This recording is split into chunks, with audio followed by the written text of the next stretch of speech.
అందరికీ నమస్కారం అండి. గూడూరు ఉమాబాల అనే నేను నరసాపురం పార్లమెంట్ నియోజకవర్గం నుంచి ఎంపీగా పోటీ చేస్తున్నాను.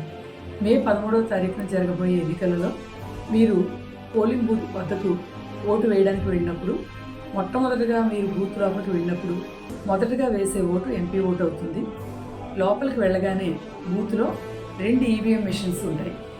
ఈ విధంగా ఒక ఈవీఎం మెషిన్, దీని పక్కన ఇంకొక ఈవీఎం మెషిన్ ఉంటుంది. మొదటి ఈవీఎం మిషన్లో 1వ నెంబరు దగ్గర ఉమాబాల గూడూరి అని నా పేరు ఉండి ఫ్యాన్ గుర్తు ఉండి ఈ విధంగా ఉంటుంది. మీరు మొదటి ఈవీఎం మిషన్లో 1వ నెంబర్ దగ్గర ఈ నీలిరంగు బటన్ను ఇలా నొక్కడం వలన రెడ్ లైట్ వెలిగి బీప్ అనే సౌండ్ వస్తుంది. అప్పుడు మీ ఓటు పడినట్టుగా భావించమని కోరుకుంటూ మీ అందరూ మీ ఇంటి ఆడబడుచుగా నన్ను ఆశీర్వదించి నరసాపురం పార్లమెంటు నుంచి మొట్టమొదటి మహిళా ఎంపీ అభ్యర్థిగా గెలుపొందడానికి నన్ను ఆశీర్వదించవలసిందిగా కోరి ప్రార్థిస్తున్నాను.